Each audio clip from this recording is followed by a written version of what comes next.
You wanted the best. You've got the best podcast. The hottest podcast in the world.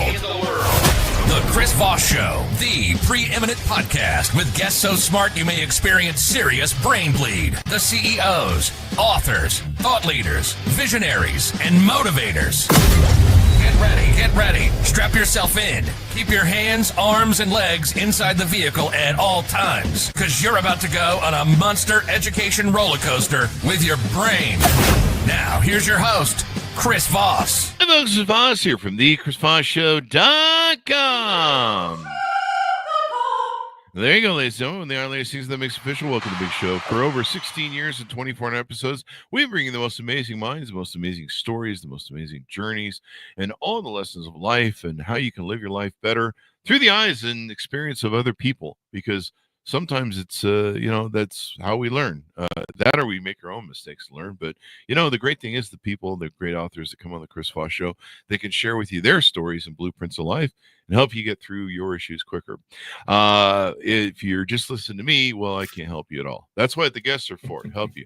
Anyway, refer the show to your family, friends, and relatives. Go to goodreads.com/Chris Voss, linkedin.com/Chris Voss, Chris Voss1 on the TikTokity, and Facebook.com/Chris Voss. Today, we have an amazing young man on the show. Andy Campbell joins us. He has a book that's coming out came out August 5th, 2024. It is called Overcoming Life's Toughest Challenges, 15 Breakthrough Core Beliefs to Transform Challenges into Opportunities. And he has had quite the journey, ladies and gentlemen. I was reading his bio before the show, and he's done some things there, experienced some things. And he, if anybody can speak to resilience, I think he can. Andy Campbell is a survivor and inspirational author who has overcome numerous life-altering challenges, a victim of childhood sexual abuse and bullying, a survivor at ages 9 and 11 of attempted murder, where recovery from one required several corrective surgeries, the loss of his mother at an early age, and eventually estrangement from his father. His battle with stage 4 pancreatic cancer, and the loss of his youngest son to suicide. Despite enduring a life of traumatic events, multiple surgeries, grueling cancer treatments, and tragic loss of his youngest child, he has demonstrated remarkable strength and perseverance. Through his experiences, he's developed a unique perspective on resilience and the power of his 15 core beliefs. Welcome to the show, Andy. How are you? I'm good, Chris. How are you? It's a pleasure to be here. Thank you. It's a pleasure to have you as well, sir. Give us your .coms. Where can people find you on the interwebs? Yeah, primarily the best place to reach me. You can reach all the other avenues from askandycampbell.com. There you go. So give us a 30,000 overview of what's inside the book.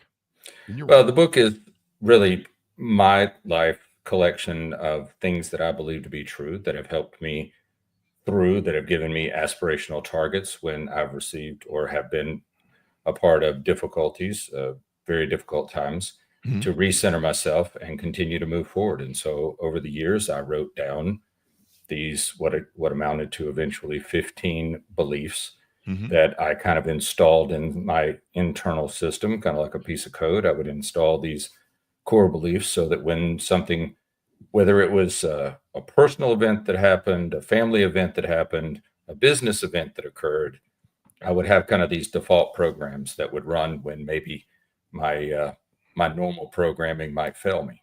And so that's what the book is about, is two parts. One discusses the core beliefs and how they apply to life. And the second one is, the second half is just about, how to use them and the other things you need to put around them: community, faith, those things that drive perseverance and finishing. There you go. Now, it's billed as you've tried self-help books before, and there's a lot of them out there. They're on every TikTok video, I guess, these days. But they didn't work for you. And so why is your book different? What are some of the unique aspects of it? Well, I think, look, I've been through a number of things. While I can't identify with every tragedy in life, I can identify with a fair number of tragedies. Yeah. And so I think I did not set out to be an author or to really write a book. What I decided to do was to share with people along my life's journey. There have been people who have given me a little encouragement that kept me going on difficult days. And I decided that I wanted to put down on paper so that I could share with people some things that have encouraged me, some things that I believe have helped me. And I wanted to share those with people to encourage them. So, it's kind of in, I guess, the self-help category, but what it really is just the things that I believe people can adopt that I have used, but they can adopt them and adapt them to their own personality, their own challenges, and maybe they will help them. I've never believed in prescriptive mechanisms because we're all individuals. And this is written in a way that I hope people will look at and find things that are practical. I think to me, a lot of self-help books are notional. If you do these kind of very high level things, or either they're very focused on one particular traumatic event, how to get through that. For me, these 15 core beliefs can be applied to a variety of issues and challenges, whether, like I said, it's a physical trauma, it's an emotional trauma, or it's just a difficulty in your work life or your relationships. I think it applies across the board. It's really about having a mindset. And that mindset is so important in how you approach stuff, how you view stuff as it comes at you in life, and how you meet it and greet it, I suppose. Can you tease out a couple of we won't be able to buy the book, of course. You got to buy the book to find out the full list, but can you tease out maybe a couple of your favorite of the 15 or ones that maybe have really helped you? One of them, I will. I'd start with there are no hard decisions. There are only hard consequences. It's a lesson that I believe I learned. Well, I know I learned it during my cancer treatments, and I believe it is true many times. And you see this in business a lot, right? People will say, I don't know, that's just a hard decision, right? And it's often frustrating because to everyone around that person, it's actually not hard. It's very straightforward, like make the decision. And I think I was going through cancer treatments, and there came a point where the chemotherapy was killing me faster than it was killing the cancer cells. Wow. And I had this small voice, this still small voice. I don't know why I'd gotten quiet, but all the anxiety had gone away, the worry had gone away. Maybe I was too exhausted to be anxious about it. But I had this little voice that said, it's time for you to stop the chemotherapy. And at the time, there were no other treatments. So stopping the chemotherapy was, when you have stage 4 pancreatic cancer, at least 7 years ago, there weren't a lot of treatment options. You had a couple of types of chemotherapy, but it was basically chemotherapy. And I had done a lot of chemotherapy. And so I thought about it. And what came to my mind was every negative thing that might happen. But I thought it was certainty that it would happen. I would die a horrible death. I would leave my wife and children. My children and my wife would take care of me through this journey. My children would see me struggle the way I saw my mother struggle before she died from cancer. And so I had all these negative things that happened. And without going through everything that occurred over the next 6 months from the day I decided to stop chemotherapy, 6 months later, I was in a trial at the University of Pennsylvania, and I've been in that trial for 6 years now. And I'm coming up on my 7th year. And as of today, while I will never be in remission, I'll always be a stage 4 pancreatic cancer patient because there's not enough people who have survived this long. But as of today, I have no visible signs of disease in my body. When I have a CT scan, if you didn't know I had pancreatic cancer, you would not know I had pancreatic cancer. And what I learned through that was that everything that I thought was going to happen, all the consequences that I thought were going to occur, I never once thought of a positive consequence that would happen if I stopped chemotherapy. And the only things that happened to me after that, I mean, there were some difficult days, really hard days after that, but overall, it was a positive outcome. Wow. And I realized that the decision to stop chemotherapy was not a hard decision. It was the perception of the consequences that were going to happen if I did take that action. Yeah. And so then I thought, well, that's what humans do. We pick up our perceived consequences of making a decision and the difficulty of those consequences, and they may not even be real. It just may be what we think will happen. We know the right decision to make. Like in our deepest part of our soul, we know what the right decision to make is. And then we pick up the hard consequences and we put them on top of the decision. And when people ask us, why haven't we made a decision? We say, well, that's just a hard decision. But it turns out it's not a hard decision. You know what decision to make. Yeah. It's just you have allowed the consequences that you perceive to that will occur from that decision. You've picked those consequences up and put them on top of the decision. So one of the things I work to do, it's a core belief, is to separate what I believe or think the consequences will be from the decision that I should make. I work to make the decision without the consequences, being the primary factor. What is the right thing to do? What does my soul tell me the right thing to do is? If it's in business, sometimes the right thing to do is we have to make a change in the business. We have to make some layoffs, or we have to make an investment. We have to do things. If it's a health treatment, you may be fearful of making a change, but maybe you need to make a change. So I think most times we know what the right thing to do is. We're just afraid of the consequences. Oh, there you go. And it's because we're focused on the negative parts of the consequences, and maybe we're ignoring the options of the positive part, and maybe we need to open our aperture a bit more. I think that's certainly part of it. Another core belief is always understand the difference between thinking and knowing. And so I thought I knew what the consequences would be, but I didn't actually know the consequences. And so I think we have to be very ruthless and introspective and dissect what we think the consequences will be, and be honest with ourselves. Do we really know what the consequences will be? And if the consequences weren't what we anticipate, would it change the way we would think about the decision? So I think we have to work in a disciplined way to separate what we think will occur from what we know will occur. And most of the times we actually, since we can't see into the future, we know very little. And so we should lessen the amount of emphasis we put on the things that we think will happen, right? I mean, we should do the right thing. I think generally human beings, when they quiet their mind in either prayer or meditation, or just, stop listening to this, this rabbit or this gerbil that's running around the hamster wheel in our head. I guess it'd be a hamster then. If we stop listening to that, then we probably already know what the right answer is.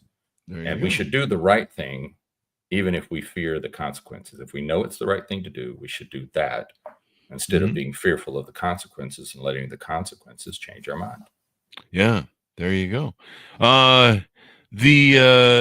Tell us about your story in your own words. I mean, I kind of alluded to some stuff in your bio, but people like to hear it from you.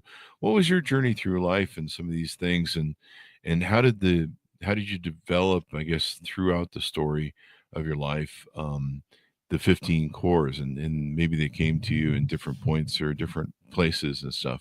Give us kind of a rundown on what you want to discuss about that. Well, they did. They came to me in, one at a time, and I would write them down. Chris, you hear words, I hear pictures. And so when you speak, I don't actually, it's like a word doesn't come to me, but a picture starts forming in my mind. And so these phrases were things that I had observed.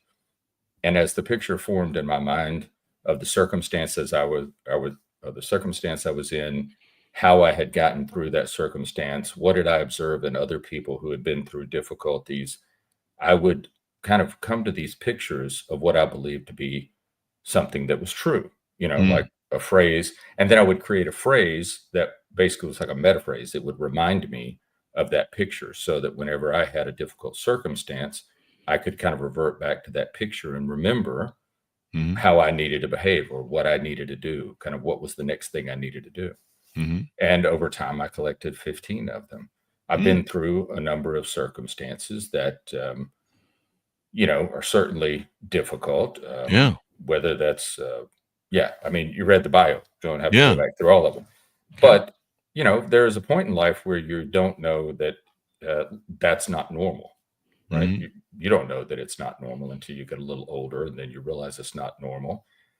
And then what you don't realize is that these characteristics have the way that you survived those situations, those characteristics have then become kind of ingrained in you. The way you manage risk, the way you control situations, the way you look at life, the way you build relationships. And so then you realize that it's permeated so much of your being, how, this survival mechanism that it's affecting everything. It's not just affecting, yourself or your person or the people closest to you. It's affecting your business. It's affecting your business relationships. It's affecting your outlook on life. And so, one of the things that I want to convey to people is that, first of my core beliefs is no one outruns the universe. If you've had difficult things happen to you, then you're not going to get away with not confronting those difficult things and the impressions that they've left on your life. You should do the hard work to confront how you have managed your life by surviving difficulties. What have those characteristics left you with? And are you causing any of your own problems now later in life, right? It's not always somebody else's problem, Chris. Sometimes, you're the problem, right? I mean, I heard a saying a while back that said, you're wondering, am I having a bad day?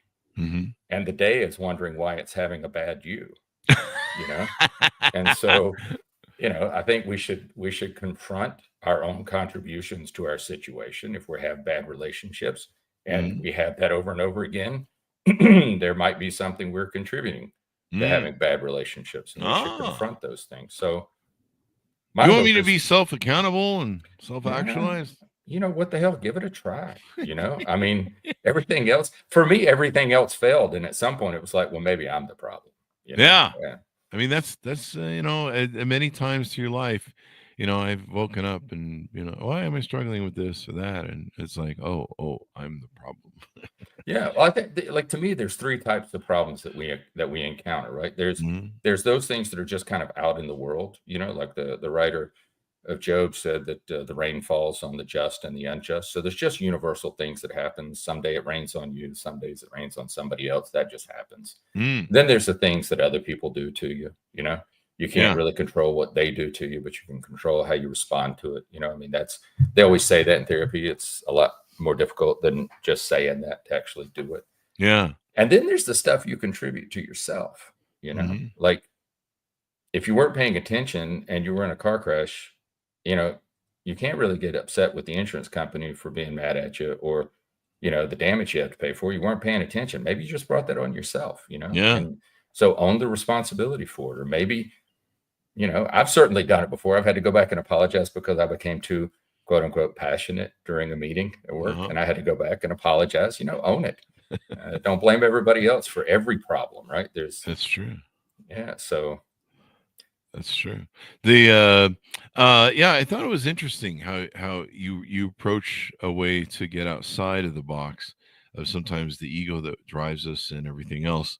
And who do you find the book tends to help most, or it's targeted to most?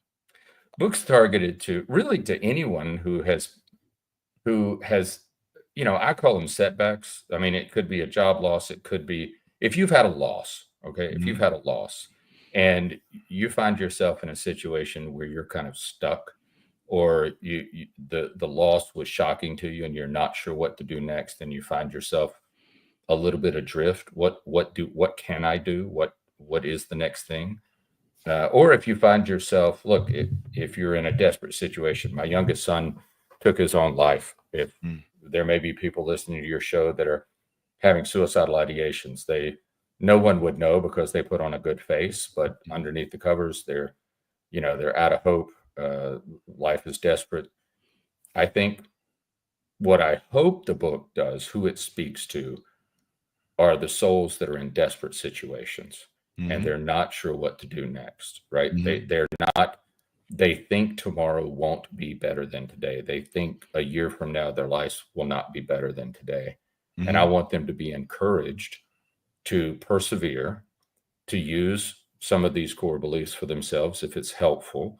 But if they don't read any of this, if they don't use any of it, I would still want to be encouraging to them as someone who's been through a number of difficult circumstances to say to them, all hope is not lost.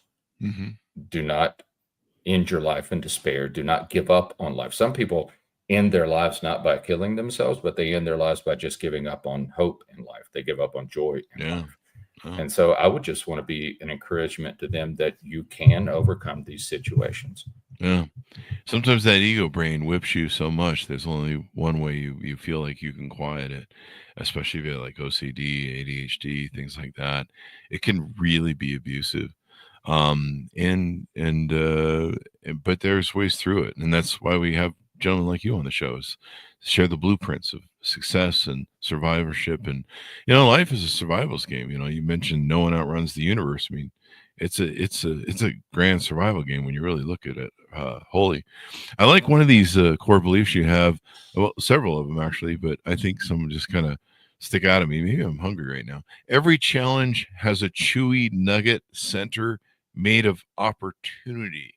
Do you want to tease that out a little bit to us? That one? Yeah. So there was a time when I really liked milk chocolate and a couple of candy bars in particular, and I think that's when I wrote this one down.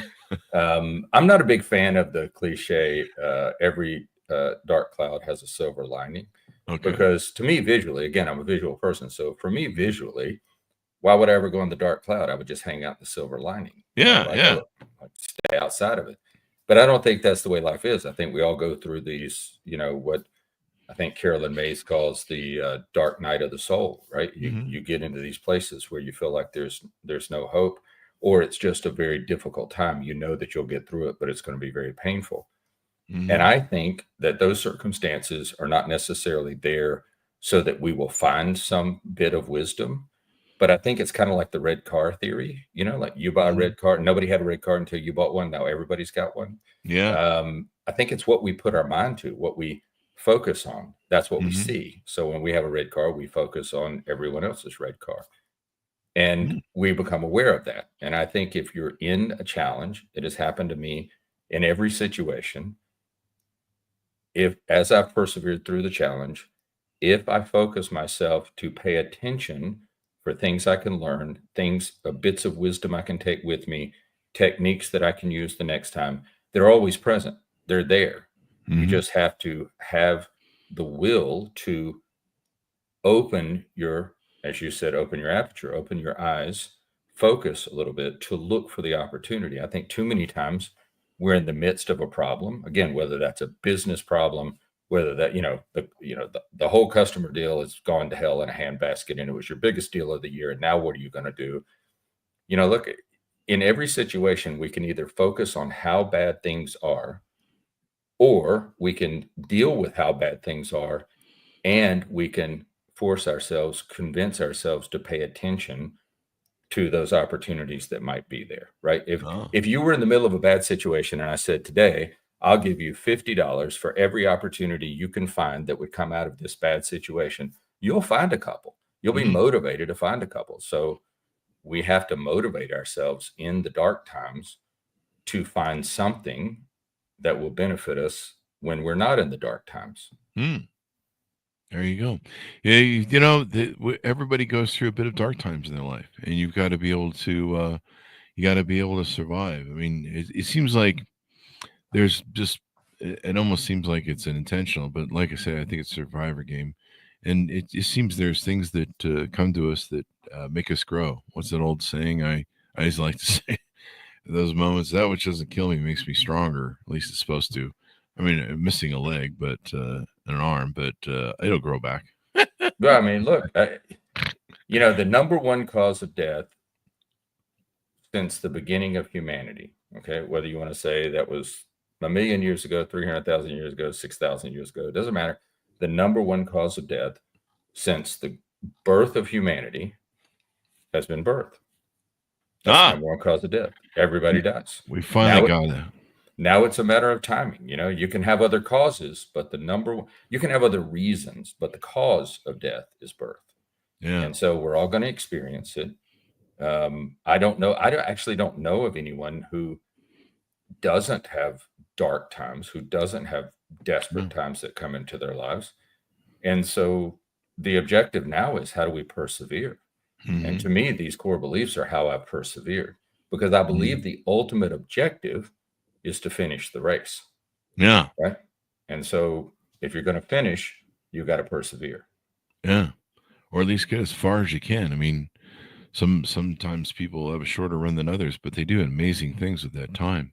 They do. And then some people have a long run and don't do much. But maybe I don't know. Maybe that's the contribution is the long life.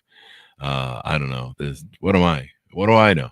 I like one of the other rules. It's all a guessing game, man. It's all a guessing game. I mean, all you can do is just every day be the best person you can be, and try and make the world a better place. And that's all you can do, because you may not be here tomorrow, and you don't really have a choice on it. So you just got to do what you got to do.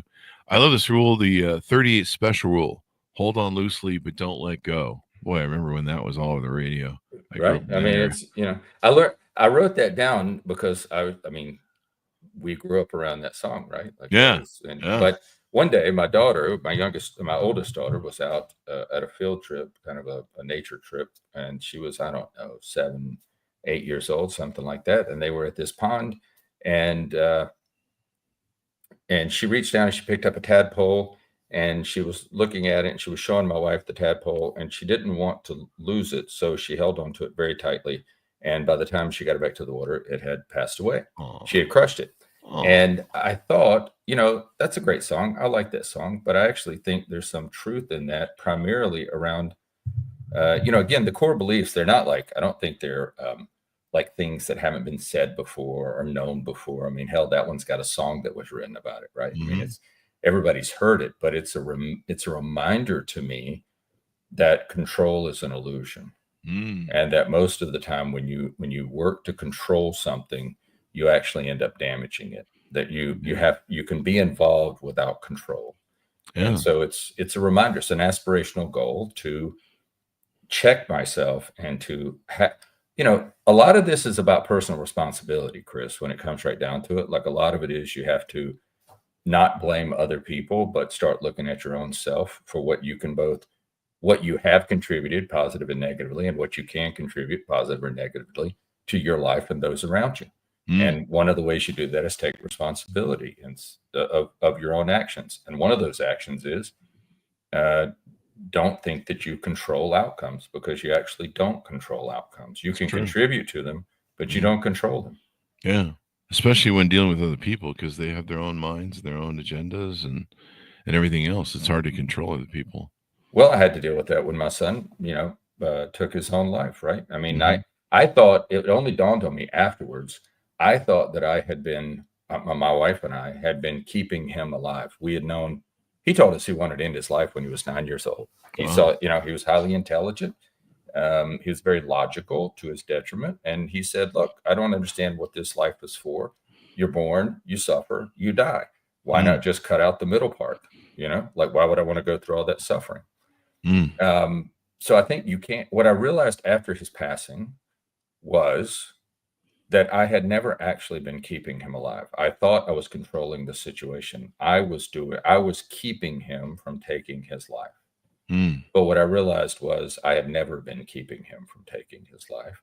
He had been making a decision every day not to end his life, until the one day he decided to end his life. And I think it was just a reminder to me of that particular rule. I could be involved, but the truth is I couldn't control anything. I had no control. And I think it's an illusion. I think we can control things, but Chris, we don't actually control anything. I mean, hopefully for as long as we possibly can, we'd like to control, our bowels. That'd be good. That'd be good. But eventually, there's times when you can't do that. So yeah, after Taco Bell buffet night. 100%. Yeah. There you go. So tell us about some of the offerings you do on your website. You do coaching, consulting. I see you do speaking engagements here.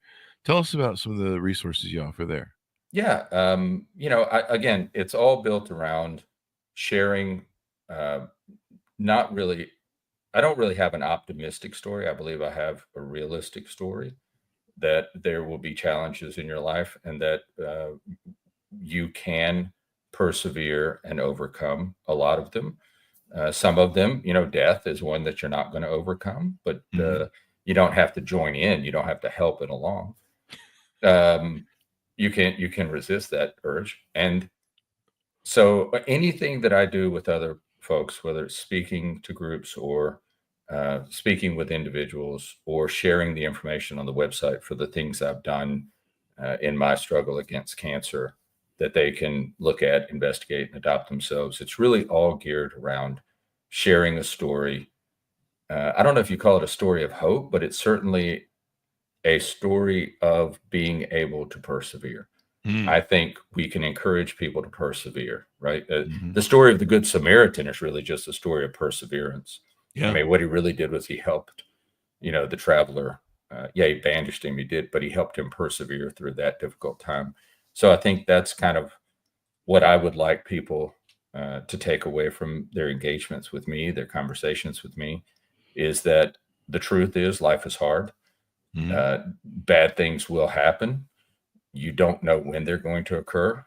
They're happening to someone right now. They're not happening to you and I at this moment, as far as we know, but they're absolutely happening to other people. Are finding out at this moment that they have cancer. Other people are finding out that a loved one is left. That bad things are going to happen. However, we can survive those, and we can make it through to the other side of those terrible losses. Yeah. This is the thing that we love about the show, what we share with people, the blueprints of survivorship, the blueprints of getting through stuff. Everyone goes through sometimes different things in life. Sometimes they're kind of similar or overlaid in how you can overcome them. But having those resources, and the great thing is, with what you've done is you've shared your story, and a lot of people, I talk sometimes about throughout my life where I was afraid, or I thought, sharing this story is kind of selfish. Like, who cares? So my dog died, who cares? How I got through it, yada, yada, yada. Who cares? But people care. And I've held back sharing stories, then finally shared a story and then just been shocked at how many people it impacted, how many people it helps. I mean, there are stories that I've shared of survivorship that I shared in 2013, 2014, and people still come up to me and they remember that more than anything about me, and they'll tell me how I helped them. And so it's really wonderful how we can share each other's stories, we can share each other's blueprints of survivorship with each other, and we can help lift and inspire. And it's just amazing how much that reach goes out to where we touch people that we maybe never see or hear from. That's the great thing about books, is they can go out to people. And if you're lucky, every now and then someone comes to you and goes, "Hey man, what you told me helped me." But it's so great that we have these things, and you've shared them in your book, because you've gone through some stuff in your life, my friend. You definitely have. You're a survivor of survivors there. Well, what you just talked about is super important to me. I've had people come up to me. When I talk about the loss of a child to suicide, I know that I believe that someone who's in that mindset at that moment, right? They're in a state of despair. They have no hope. They believe that life will not get better. They believe that everyone else will be better if they're not here, or they believe that people will get over it and they'll move on. And I know that for most people in that situation, what I'm about to say might not resonate with them, but I have heard that at least for one person, it did resonate with them, and that makes it worth saying again. Yeah. That all of those things are untrue. When someone takes their life, the pain does not go away. People are not better off that you're not here. They will never get over your loss. The only thing that happens is you leave. The pain stays, and then it spreads like a cancer to everyone that loved you, everyone that knew you, and even people who don't know you when they hear your story. Yeah. And so it's the worst possible outcome. It's the worst possible way to attempt to solve a problem is to take your own life, because all that's happened is you have left. Everyone's left with the loss of you not being here, and the pain that you thought you were taking with you or you thought was going to be gone. And maybe you don't even care. Maybe you just want to get away from the pain, but that pain will stay. Yeah. And the better thing to do is to stay here Mhm. and confront the pain and work to lessen or maybe even eventually remove completely that pain, and leave for those who come in contact with you and those who hear your story, leave for them a story of perseverance. Leave for them a Mhm. story that when they're in a dark place, they too can survive it. They don't have to take their own life. And I've had a person or two say that when they heard, that perspective on it, Mhm. it made a difference. It changed their mind about taking their life. And if that's the case, then sharing the story of my son's passing and what I believe I've learned from that passing Mhm. is worth being transparent about it. There you go. Living a life, helping people, try to be positive. Sometimes it's kind of one of your other methods. Kind of speaks to what you just said. Let me see if I can find it really quick. I think it was to keep going through your thing. Always fall forward. Keep moving towards your goals, even when you fall. Yeah. Yeah. That's a kind of a, visually when I see that, I think, for almost anyone who played sports or you've had something happen, you've been hit so hard you fell backwards. Oh yeah. And the fastest way to get back up and get in the game is to roll over, get on your knees and hands, and then slowly, as fast as you can, get back up and start running back toward the direction that you needed to go. Mm. And that one is just, it's an aspirational goal that I've installed it as a default program so that when I'm hit with something and I don't know what to think, I don't know what to do next, Mhm. I don't think the long journey at that point. I don't think, how am I going to get back from this setback? I just think in that moment, mentally, maybe physically, but certainly mentally, get your mind back in the direction you need to go to achieve your goal. Whatever that Mhm. goal is, maybe the goal has changed. Maybe in the case of the cancer diagnosis, it was just survival. It Mhm. wasn't like, the goal get back to, but the idea is to remind myself to get my mind back into a place. So the very first thing I want to do is reset my mindset and focus on a goal. Mhm. And that's the first thing. Then I'll take the next step when I'm ready to take the next step. But that keeps me from getting kind of wandering around in the desert. And I think after you've had a very difficult circumstance, it's easy to wander around in the desert, right? Uncertain of Mhm. what the next thing to do is. And so for me, that's kind of the default program. What's the next thing you do? You fall forward, get your Mhm. mind back on the goal, get yourself straightened out. Yeah. I find two things help me in moments of crisis: stopping and getting quiet and having gratitude, like looking around and going, okay, what are my assets? What do I still have? Because sometimes it's a loss. You lose a business, or you lose money, or you lose something. And so a lot of times what I'll do is I'll start with gratitude, and I'll sit down and go, okay, something was taken from me that was never mine, really, when it comes down to it. Memento mori. Recently, last year, I lost my dog.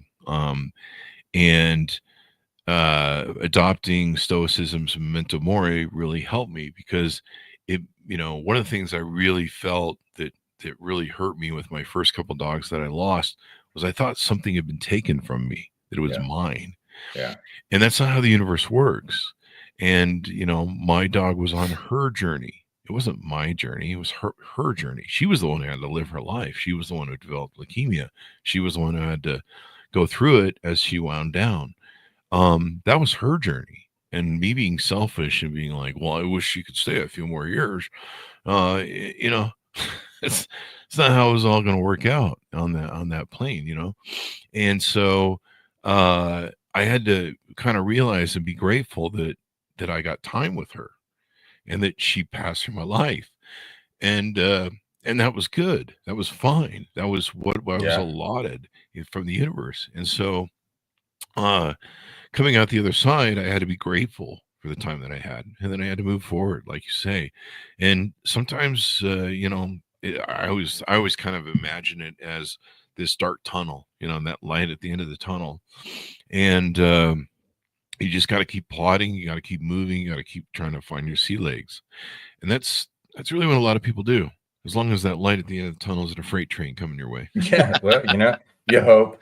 But I think what you just described is, look,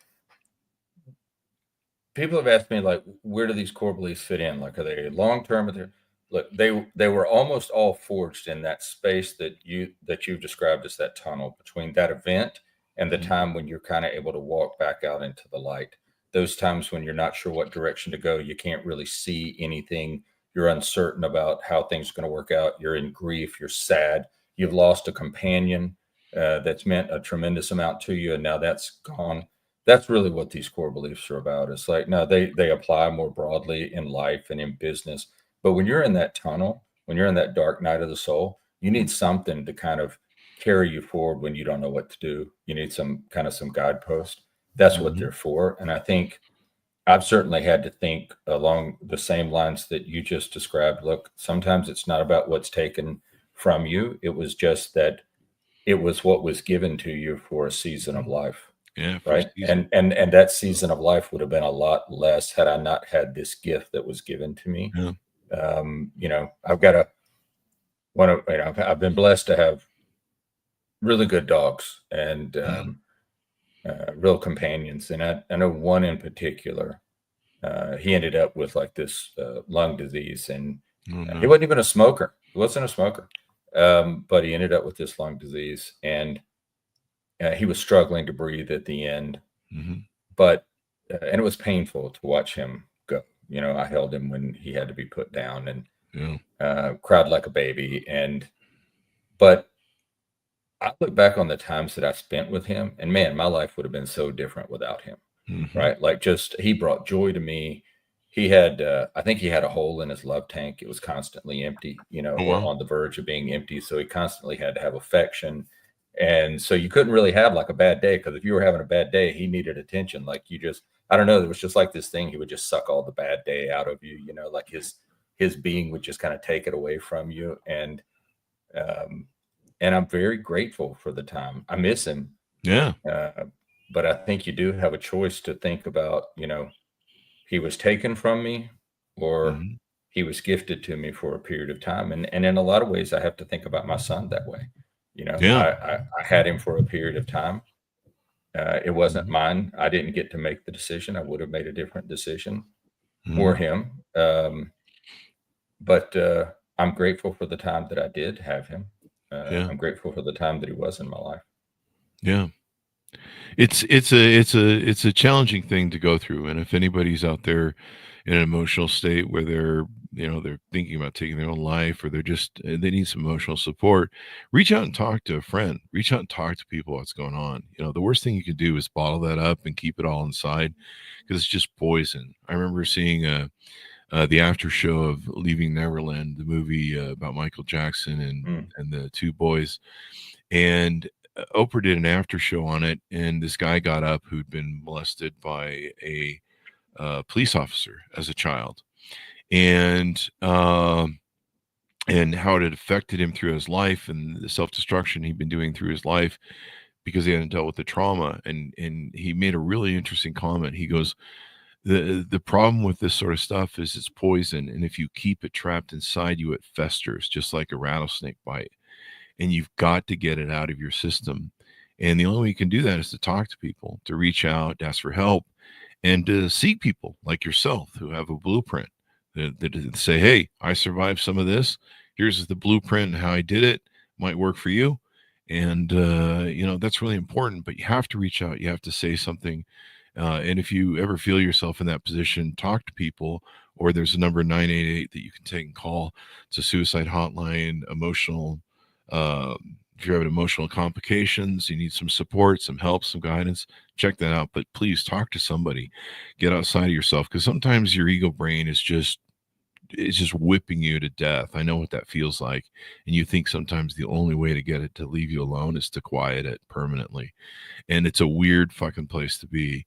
And it's not right. There's ways out of it. And someday you'll look back and go, God, I'm glad I asked for help. So that's my message. As we go out, give us your final pitch out. People to buy the book, reach out to you for help, et cetera, et cetera. Look, go to the website, askandycampbell.com. If you find it, if you're motivated to do it, buy a book. But what I think is most important that I want to leave with you, with your audience, Chris, is do not give up. Do not quit. Tomorrow, just like it is not guaranteed, a bad tomorrow is not guaranteed either. We can survive these things that have happened to us. We can even find a way to have some happiness in a day.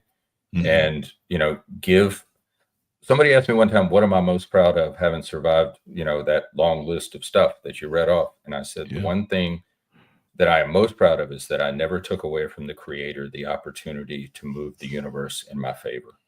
And I think that's what I would leave. Don't take away from the Creator the opportunity to move the universe in your favor. You've had a setback, but there are more tomorrows. Yeah. I mean, we all have rainy days. You just got to get through them. Sometimes you just, I don't know, go in the bed, curl in a little ball and wait for tomorrow. That's okay, man. I mean, that's okay. I've had some days where I wake up and just every single thing is just off the rails, like just going wrong. You're just like everything, spilling stuff, you're spilling the coffee, just and yeah, it doesn't really happen very often to me, but every now and then I'm just like, you know what? Fuck this. I'm going to go back to bed. Look, back to bed and reset, and we're going to try this again tomorrow. I had a day the other day where it just came to me. I was like, so many things happened in a row. I actually started laughing at it. I was like, so it's going to be that day. It's going to be Today's going to be that day. So we're just going to do it then. We're just going to go through it. This is the way it's going to be. The goal is don't stay in bed. Some days when you're having people get depressed. I've been depressed, and you got to stack together some little pieces of courage. And sometimes it's just the little things that are wins, and sometimes just getting out of bed is a win. But some days you just got to crawl back in and reset. You got to, as a friend of mine used to say when he mixed metaphors, he said, some days you just got to drop back 10 and reboot. Yeah. Reboot. I mean, that's kind of a great sports analogy too. There's a lot of people that had to do that. You look at Tom Brady's a couple of years ago, that run that were in the Super Bowl, they were down to a point that no other team in history and record. Yeah, Chris, I was an Atlanta fan. I'm familiar with the game. Oh, you don't really have to describe more than that. I'm a Raiders fan. They took my Super Bowl from me. So we're in the same boat. But it would have been nice to win it and then lose it. We didn't even get that. We just won halftime and then there you go. We just won it, and then some asshole came up with the tuck rule in 92. Who was that? Find that guy. Yeah, find that guy. I'm still hunting for him, actually. No, I'm just kidding. Don't do that, folks. But no, that I'm still sore about that. I mean, Tom Brady's a great player, but probably the GOAT of all time. But still sore. He could have been a great player without that call. I'll be honest. Exactly. His career was not based on that call. He'd have been just fine without it. Just fine.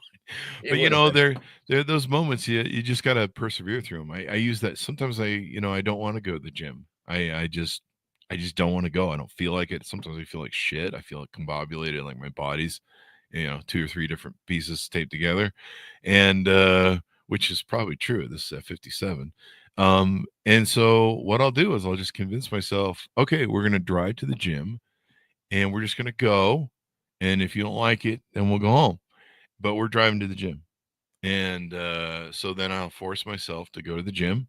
And there's those recovery chairs. And so I'm like, I'm going to sit in the recovery chair and it'll help loosen me up. It'll get the muscles going, the blood flow going. And at least I'll feel better, because I feel like shit right now. So we'll just go do that. And then maybe we'll go do one thing. And so I just get in the car and I go. We're not arguing about this. We're going to the gym and we'll just work it out how it goes. And a lot of times I go and just having that muscle memory of a habit kicks in. I smell the gym, I walk in, my body starts going, oh, let's get after some stuff. That, or sometimes I'll just sit. And if I'm really hurting or feeling discombobulated, I'll sit and I'll be like, okay, well, let's do one machine. And like you said, fall back 10. Sometimes I'll just take the machine down 10 pounds, or 20 pounds back from what I normally push. And I'll just be like, let's just do a couple things here. And if that you don't want to do that, then we'll go home. But we're going to do a set of reps or one set of reps.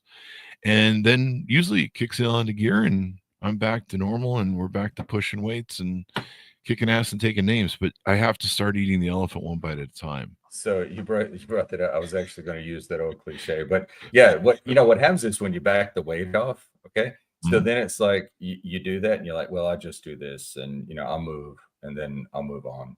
But then you do that one, and you're like, what are you, a wuss? Like you're really just going to get up and walk away with like.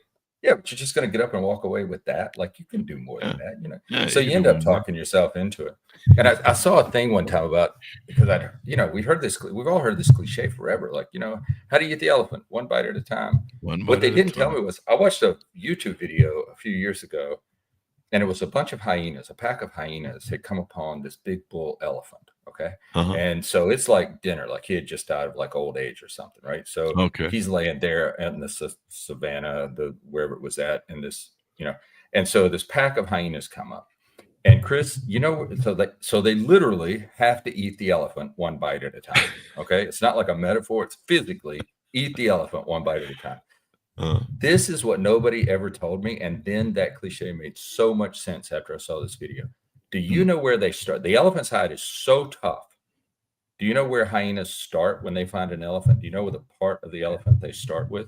I want to say the belly, but I'm afraid to know what the other answer is. They start with the asshole, man. They start they start with the shittiest place in the elephant. And because that's the softest thing on the elephant. It's his asshole. And I was thinking, why didn't somebody tell me that about eat the elephant one bite at a time? No wonder, because every time I do that, you're always starting at the shittiest place. And now it's like, that's the way the universe is designed. If you want to get to the good stuff, you got to go through the bad stuff. You got to eat some shit. Yeah. And so, I mean, it's just like, accept it. That's the way it is, It's true. And we all eat shit in this life. I mean, I think my hardest problem in life was people used to tell me, what was the hardest thing I used to have a hard time with? I don't even know if I wrote about this in my book, but I used to have a hard time when people would tell me it's about the journey, Chris, and not the destination. And I always wanted that perfect arc, that perfect run to the exit, the perfect, I want to do things perfectly right. So there's no errors. And there's just, perfection is just mental insanity. And, realizing that there's going to be issues, there's going to be problems in life, and your job is to overcome those problems, survive them, is the better way to tackle it. Because everyone, some people look at people's lives like movie stars and stuff. They're like, oh, they just lived the perfect life and everything fell in their lap. And it's like, no, it's too bad we don't see some of these things, the sweat, bloods, and tears that people go through to survive these things and come out the other side. Well, it's always, what is it? Slowly at first, and all of a sudden, and all we ever see is the all of a sudden part. We didn't see the 20 years before, I mean, hey, yeah, she's a great actress now, but you weren't the one on Harvey Weinstein's couch, right? So, I mean, like everybody pays the price. Like you weren't there for those 10 years, were you? No, so just alone in a room with Harvey Weinstein. I've had days like that feel like that. Yeah. Life, sometimes those are the kind of days you're just going to have, and sometimes life is basically, Chris, it is a series of difficulties. I wish somebody had told me this when I got married, right? Because they always say, I've been married 37 years this year. And somebody will say, or in the marriage vows, it says, for better or worse. Well, nobody said that like a lot of life is the worst part. Like I don't need a wife for the good parts. That's right. Like I could have, it's like for the better parts, I'm good. What you need is you need a companion for the worst parts. Yeah. And I think, life, because there are a lot of worst parts in life. Yeah. And so I just don't have the same expectations I once had. I now see life as a series of difficulties for which I am grateful when something goes right. I am grateful for a good day. One of my purposes in life, just daily, one of my goals is I don't want to be the one that's causing, I don't want the day to have a bad me. Right? Like that's kind of it. I don't want the day to have a bad me. Yeah. It's an interesting way to look at it. So give us your .coms as we go out, and final thoughts on the show. AskAndyCampbell.com. That's the site. And I would just encourage your listeners, no matter what difficulty you're going through, and I don't diminish the difficulty you're going through. It could be a terrible, terrible loss. an unbelievable setback, I would encourage you that no matter what you're thinking right now or how you feel, you can survive. Do not quit. And no matter how small the steps you take moving forward, you're still moving forward. Persevere. There you go. Persevere, folks. One step in front of the other. Eat the elephant one bite at a time, even though it's the worst part to start with. And yeah, you're right. I mean, once you start eating the elephant, you kind of get into a vibe, if you will, or a jive, and it starts to move a little bit quicker. And maybe it's because you're not in the asshole anymore, and you're getting into the good meat or something. Yeah, that's the only way to get to the heart and lungs, man. I mean, it's there you go. Everybody wants the good stuff. It's just that sometimes you got to go through the bad stuff to get to it. Yeah. I'm after the ribs for the barbecue. Anyway, yeah, right on. I must be hungry. Nougat and ribs, and we got all that going on the show. So thank you very much for your uplifting message and sharing it, Andy. We certainly appreciate it, man. The gratitude's all mine. Thank you for having me, Chris. Thank you. And thanks to my audience for tuning in. Go to goodreads.com/Chris Voss, LinkedIn.com/Chris Voss, Facebook.com/Chris Voss. Order up his book wherever fine books are sold. Overcoming Life's Toughest Challenges. 15 breakthrough core beliefs to transform challenges into opportunities. Buy it for yourself and get some for your friends and pass them out. Because there's nobody who gets a perfect ride and a free pass to your life. I'm pretty sure of that. I could be wrong. There's a lot of people on the earth, 8 billion, but most people go through stuff. So there you go. Thanks so much for tuning in. Be good to each other. Stay safe. We'll see you next time.